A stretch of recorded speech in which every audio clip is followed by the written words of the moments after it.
Greetings, one and all. My name is Jason Davis. This is Empower Volusia Common Sense. And we're coming to you from an undisclosed location somewhere hidden in the upper western highlands of Volusia County, Florida. And we're guarded here in the old iron bunker, hermetically sealed and guarded by 2 rabid Pomeranians and 1 crazy cat. That's right, folks. We are here. You are listening to us either on JasonDavisPodcast.com or possibly on Twitter or YouTube or Facebook or wherever you are. That's probably where we're at. So we're just having a good time here. And sorry for not being around a little bit lately. The things going on in the world have kind of stopped the motions of podcasts, and life has been altered and things gotten a little crazy, but that's okay. Everything is normal and safe and, tractor caught on fire kind of thing. It's, that really happened. So anyways, let me just say this. There's been a lot of talk out there from the talking heads on the left, the radical left, crazy people over there. I mean, an ex-president even... Now, this is something I've got to say. John Lewis passed away. John Lewis was a civil rights activist. He was in Congress. He passed away. But at the funeral, Barack Obama, the ex-president, and all of those liberal lefties talking heads over there got up and turned his funeral into a political rally. That was very disrespectful and in poor taste on everybody's part that was there. Very poor taste. But we're going to continue on now. The subject matter of today is Article 1, the legislative branch of the Constitution. Article 1, Section 4, Elections. Dun, dun, dun, dun. Elections. Ladies and gentlemen, let's just start off with this right here. You can't handle the truth! Because here is the truth of what the Constitution says. The times, places, and manner of holding elections for senators and representatives shall be prescribed by each state by legislature thereof.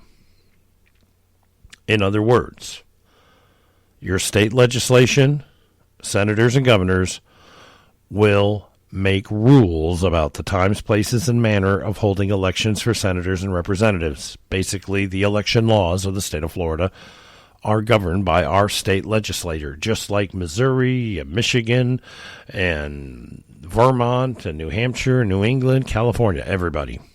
That's the law of the land. Now, according to the constitutioncenter.org, the elections... Oh, let me read the rest of that, too. But the Congress may at any time by law make or alter such regulations except as to the places of choosing senators. Okay, and basically what that means is there's a federal level of laws and rules which pertain to federal officers, president, senators, congressmen. There's state legislation about state representatives, state senators, and governors. There's county rules and regulations about county council members and chairs and those kinds of things. Unless, of course, you have constitutional officers, which is a totally different discussion than what we're doing today. So, according to the constitutioncenter.org, the Elections Clause is the primary source of constitutional authority to regulate elections for the U.S. House of Representatives and the U.S. Senate. The clause directs and empowers states to determine the, and they put it in quotes, times, places, and manners, end of quotes, of congressional elections, subject to Congress's authority to make or alter state regulations. It grants each level of government the authority to enact a complete code for such elections, including rules concerning public notices, voter registration, voter protection, fraud prevention, vote counting, and determination of election results. In a nutshell,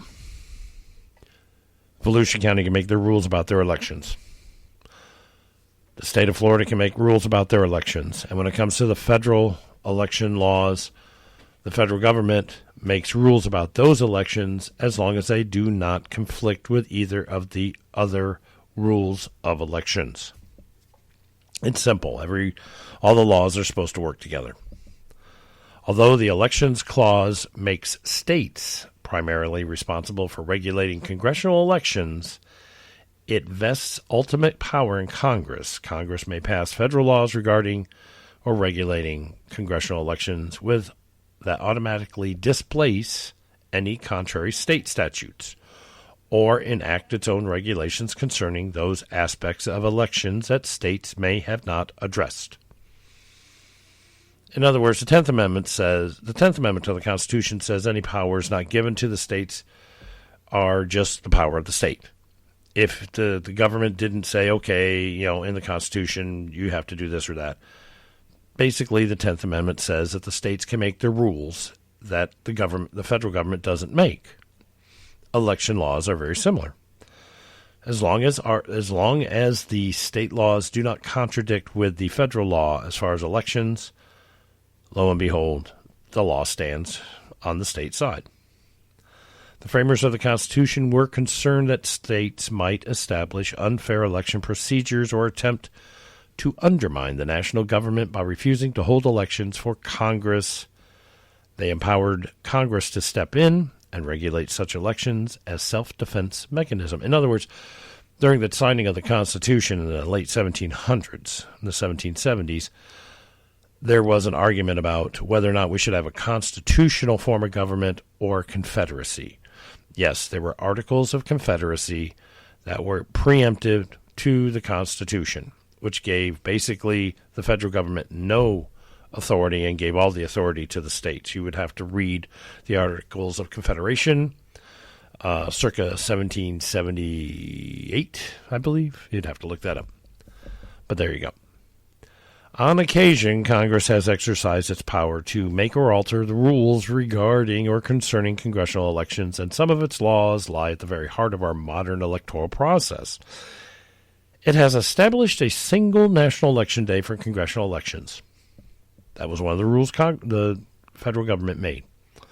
And it mandated that states with multiple representatives in U.S. House divide themselves into congressional districts rather than electing all of their representatives at large.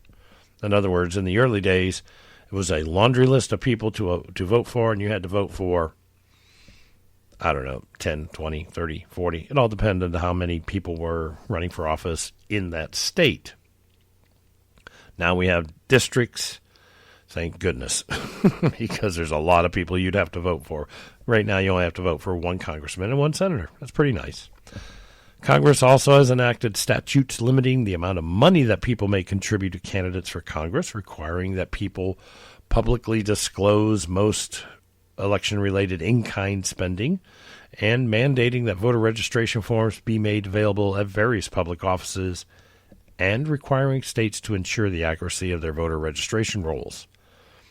In other words, in Volusia County, we purge our rolls quite frequently. That's why we have a Department of Elections and a supervisor of that department, as do most states and counties. The powers of states and Congress to regulate congressional elections under the Elections Clause is subject to implicit limits. Fundamentally, neither entity can enact laws under the Elections Clause that violate other constitutional provisions. For example, the Constitution specifies that anyone who is eligible to vote for a larger house of a state legislature may vote for the U.S. House and U.S. Senate as well. The Election Clause does not permit either the states or Congress to override those previous provisions by establishing additional qualifications for voting for Congress. Likewise, the 14th Amendment to the U.S. Constitution protects the fundamental right to vote, barring states from needlessly imposing substantial burdens on the right.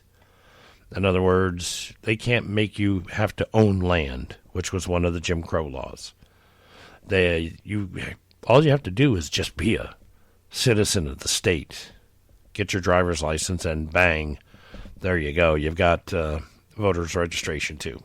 That's when you actually apply for it, here in Florida at least. When a law specifies that a person must satisfy certain requirements or follow certain procedures in order to vote, a court a court must determine whether it is a reasonable regulation of the electoral process under the Elections Clause or instead it undermines the right to vote, as I just said. Laws requiring people to register to vote in advance of elections or mandating that they vote at their assigned polling places are exactly the types of restrictions that the Elections Clause does permit. In other words, you have to go here to vote. Wait a minute. You have to go here to vote, to your poll. Oh, interesting. So to simplify the Elections Clause, and then, by the way, thank you very much to the internet and our constitutioncenter.org, because that was very well written, and I have to say kudos to them. But now here we go with my commentary, and this is my feeling. This is what I have taken from these laws and from the Constitution. So to simplify the Elections Clause, there's a mixed bag of rules, regulations involved on a state and federal level, as well as our local levels of government. A law requiring you to vote by mail, though it may be a fundamental violation of the 14th Amendment. This may be considered an undue burden, not just for the voter, but for a state and local agencies as they attempt to implement a vote-by-mail process, which would turn out to be a disaster. First, let us look at the election debacle of 2000. This was where we had the hanging chad. This voter intended to vote that way because he voted for this person over here, but so he must have wanted to vote for this person here. And there were so many other insane comments made by a canvassing board in South Florida. All eyes were on Palm Beach County, Florida, as the inspecting, counting, and recounting of the ballots took place. Guess what, folks? Yeah, very quickly it became a media circus.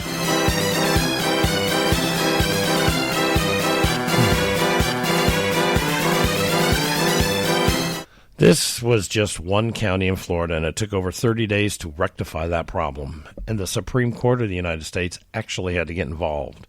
Otherwise, the count would have dragged on for months and months. A little fact is that Title III of the United States Code, which is the elections law, Section 5 is the determination of controversy as to appointment of electors. It actually has a time limit. And here's their time limit. The electors of a president and vice president shall be appointed in each state on the Tuesday next after the first Monday in November in every fourth year succeeding every election of a president and vice president. In other words, it's a week. I don't know why they wrote it so frivolously here, shall we say. In other words, it's a week after the election. That's when after that election is when they choose the electors for the Electoral College. You know, Florida gets 28. You know, and everybody gets these points to where you get you got to have a minimum of 271 to win. So here we are.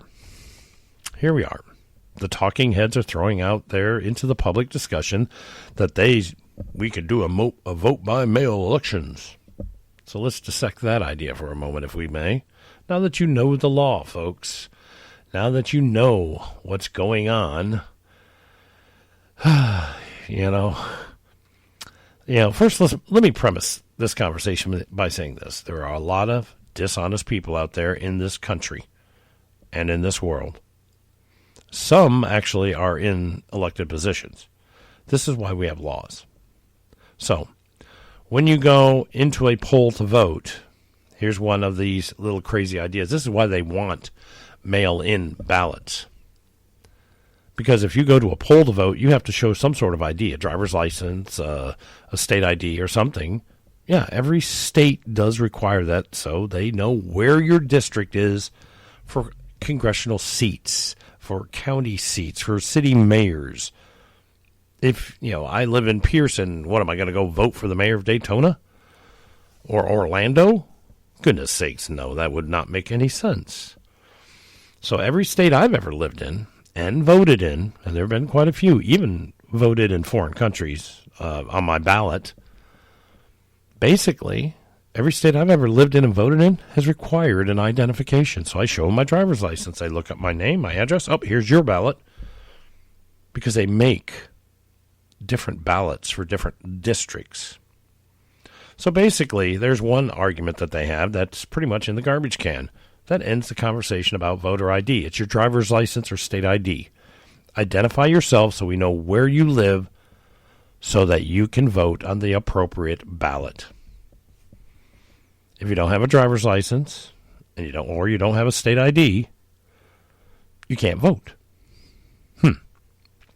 So that might be why a lot of these lefties want illegal immigrants to be able to have a driver's license. And a vote by mail, you can apply to vote. If you want to vote by mail, you can apply to vote anywhere. Just as long as you have an address somewhere in the state, you can register in that state. Like your driver's license, let's say someone lives in New York State and they have an address of a family member here in Florida. And they spend Novembers, most of the time here in Florida. But they want to make sure that they get their votes in. So they can register in Florida as a voter with their driver's license and their address that they get. And that in itself is not illegal. It's legal. Yet some people will and do register in Florida, New York, or Michigan, or California, or Washington State, wherever, and they vote in both places. It's already happening, folks. If you do not think that is not happening, if you think that's not happening, you are surely, you're just not thinking straight. I mean, surely you can't be serious. I am serious, and don't call me Shirley.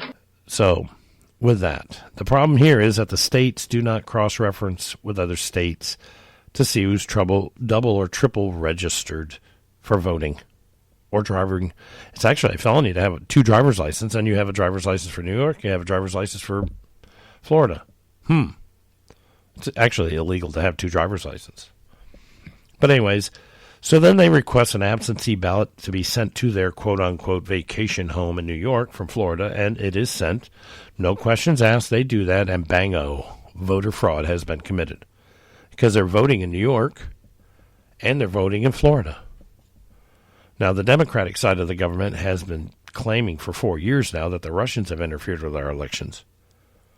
Making all elections mail-in would guarantee that someone in some foreign country, or even some of those, shall we say, less than honest individuals here in America, we'll call those domestic criminals, are going to try to interfere in our election by mass-producing fake ballots. With today's printing technology, folks, you can make a ballot that looks so official, and it will work in the machines.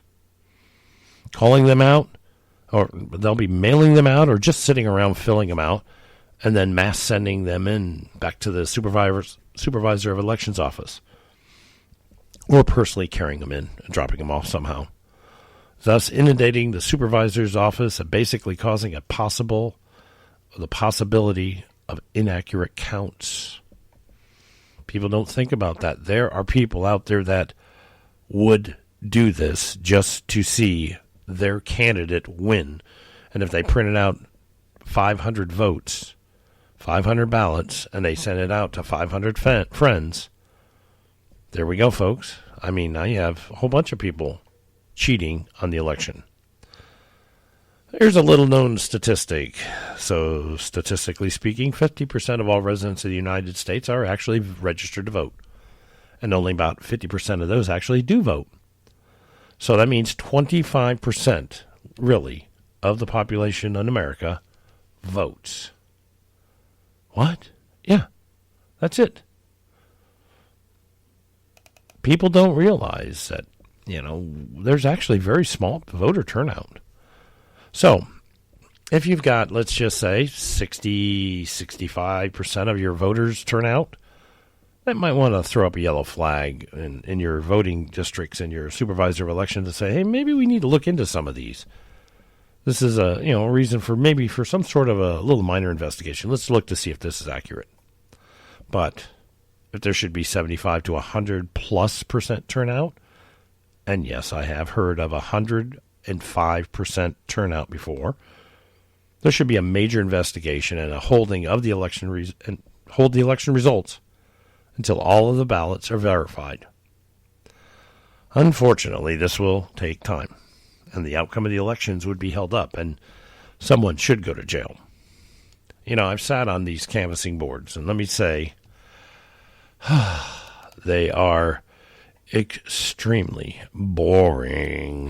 Go ahead. Make my day. Here in Volusia County, Florida, we've spent millions of dollars getting our absentee mail-in votes counted correctly. We are not going to have another debacle like South Florida. We've invested in some very remarkable equipment that sorts, counts, collates our voters' ballots, and we randomly pull votes from our mailed-in ballots. It's all done by just a random pull of this number, that number, this number out of a box, and okay, go get us this box of votes. Let's get this number of them, and let's verify them. We've done it. Oh, yes, and let the games begin. We check these random ballots for signatures. Got to be the right one. Overvotes, undervotes, if the voter's alive, if he's not. There's so many different parameters. And if it passes all the muster, then it's counted with the rest of those in the bin. By hand. We do a physical laying of the hands on the paper, and we count how many sheets of paper are in there. Our supervisor of election knows how many's in that box, and our supervisor of election will then say, how many did you get? How many did you get? How many did you get? Okay, here we go. And she adds them all up and says, yes, we have the appropriate amount of ballots in that box. Then the count is verified again, and then only then do they run them through the machine for the final tally, and it's quite an amazing machine. This is a very long and painstaking process, but by the way, did I say it was boring before? Oh, you have no idea. The cost and time of this counting is long and tedious. Could you just imagine if all the ballots had to be done this way? Of somewhere in the neighborhood of 120 million votes, hand counted, hand sorted, hand verified. Our election results would be so delayed, voter fraud would run rampant, and, ladies and gentlemen, we would be the laughing stock of the entire world, because here we are, the largest free nation in the world, the most powerful nation in the world, and we can't even do anything as simple as run our own elections. Promises as stupid as a stupid does.